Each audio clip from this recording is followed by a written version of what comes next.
All right, our first, nah.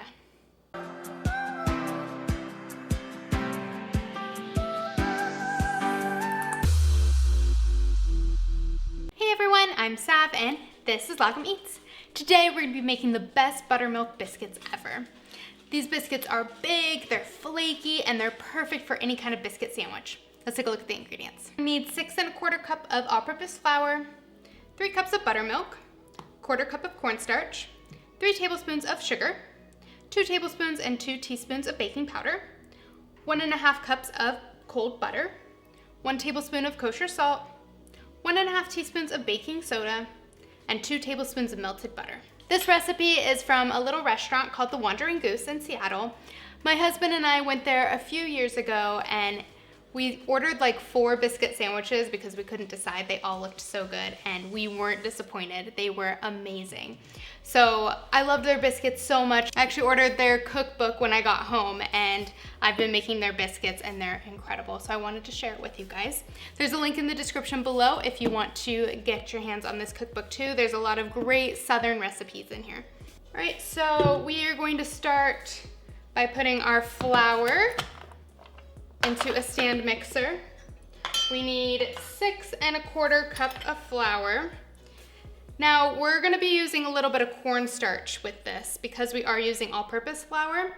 The recipe calls for soft winter wheat, which most people do not have access to. So soft winter wheat has a lower gluten and protein content. So the way that we are combating that is we're putting a little bit of cornstarch instead, making almost like cake flour. You can use like half cake flour instead if you would like, and leave out the cornstarch. So when you're measuring out your flour, make sure you spoon and level it. Do not scoop it straight out of the container. All right, we're gonna add in a 1/4 cup of cornstarch. And again, go ahead and scoop this out of the container and level it off. We're gonna put in 1 1/2 teaspoons of baking soda.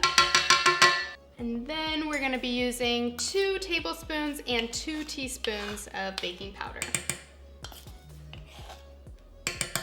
We're gonna use 1 tablespoon of kosher salt.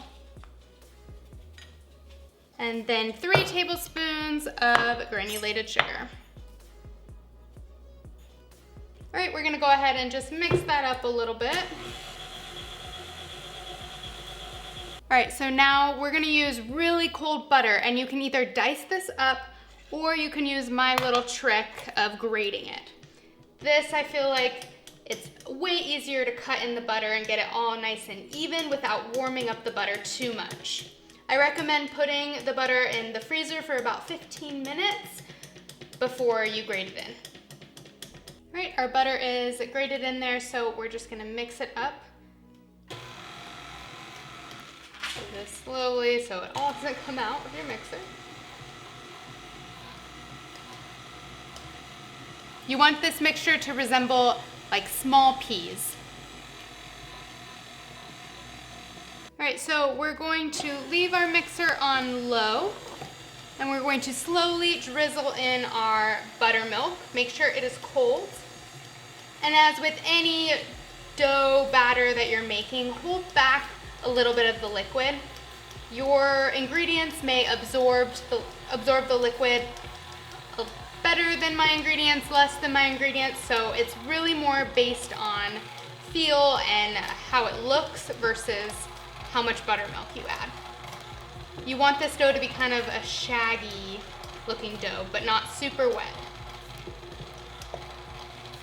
So I actually didn't put quite in all my liquid. As you saw, a bunch of my flour jumped out in the beginning.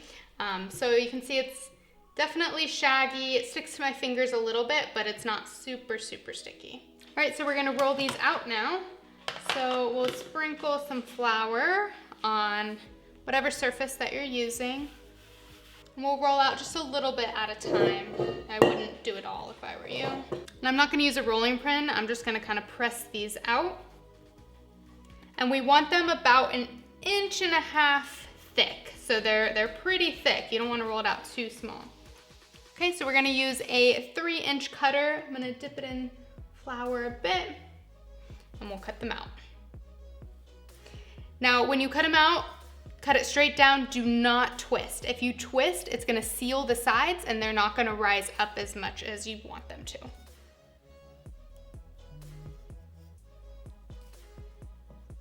This is gonna make a dozen biscuits, so I'm gonna go ahead and cut out the rest.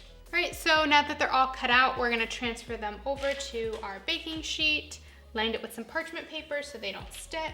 Since these are pretty big, you're gonna have to probably do 2 batches. And then we're going to take our melted butter and go ahead and brush the tops of those biscuits with the butter.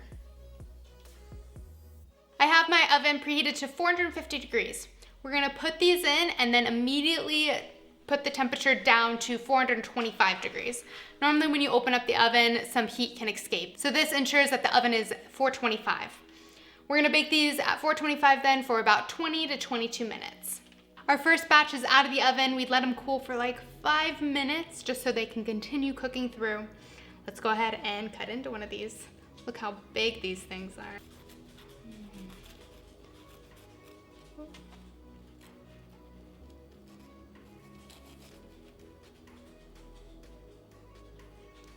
Nice and hot still. I've just got some butter for today. But honestly, these probably don't even need any butter.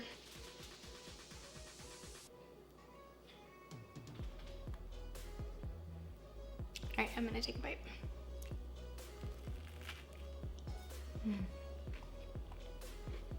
They're crispy on the outside, super soft in the middle. These are perfect with a little bit of butter or maybe some homemade jam. They would also be amazing as sandwiches. You can top them with a fried egg and cheese, add some sausage, or as we had at the Wandering Goose, some fried chicken and gravy. Anything you do with these are gonna be incredible. I hope you guys enjoyed learning how to make Wandering Goose Buttermilk Biscuits. The full recipe can be found on my food blog at logameats.com. I've got new delicious dishes coming out every week, so hit a like and subscribe below. I'll see you guys next time. Hey-do.